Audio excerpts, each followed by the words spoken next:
यात्राएं दो प्रकार की होती है। एक, सब लोग शांत हो जाए।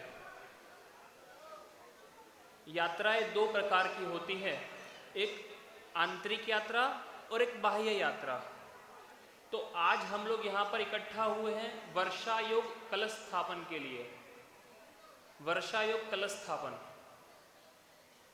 वर्षा योग के अंदर जो साधु लोग होते हैं, मुनिराज होते हैं, आचार्य उपाध्याय जो साधु परमेष्ठी है, पंचम काल के अंदर उनके पास परिहार विशुद्धि नाम की रिद्धि नहीं है। परिहार विशुद्धि नहीं होने की वजह से वो विहार करेंगे तो जीवों का घात नहीं हो, ऐसा नहीं होता।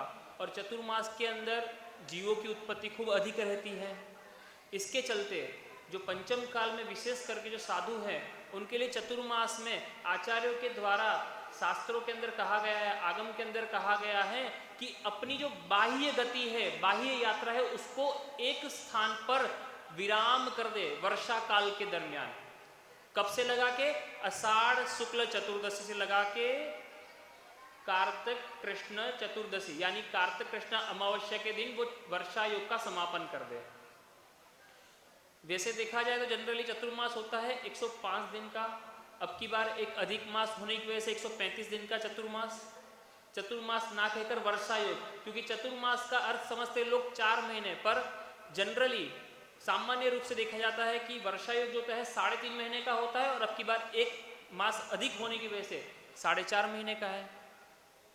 ठीक है ना?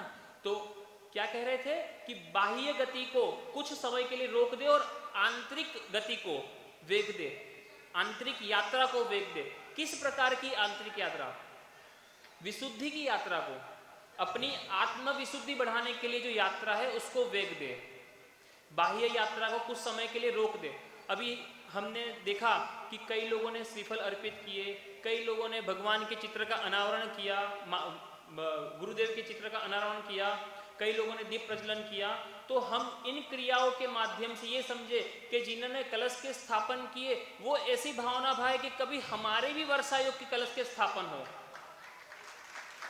भगवान के चित्र का अनावरण किया, गुरुदेव के चित्र का अनावरण किया, तो वहां ये सोचे कि हमारे भी ज्ञानावरणी दर्शनावरणी जो कर्म है उसका जो आवरण है वो अनावरण हो जाए, केवल ज्ञान की प्राप्ति हो जाए। दीपक का प्रज्वलन किया, वो एक प्रतीक है कि केवल ज्ञान की प्राप्ति हो। दीपक जो है केवल ज्ञान की प्राप्ति के लिए कहते, हमारा जो मिथ्या मत है, मिथ्या जो है, मिथ्या रूपी अंधकार जो है उसका नाश हो जाए। तो चतुर्मास के अंदर हम कुछ ऐसा प्रयास करेंगे कि हम अपनी आत्मविशुद्धि के लिए आगे बढ़ सके। हम तो बढ़ेंगे क्योंकि हमारी गति को तो विराम है, पर आप श्रावक लोग भी जितना हो सके उतना प्रयास करें इस चतुर्मास का लाभ उठाने का।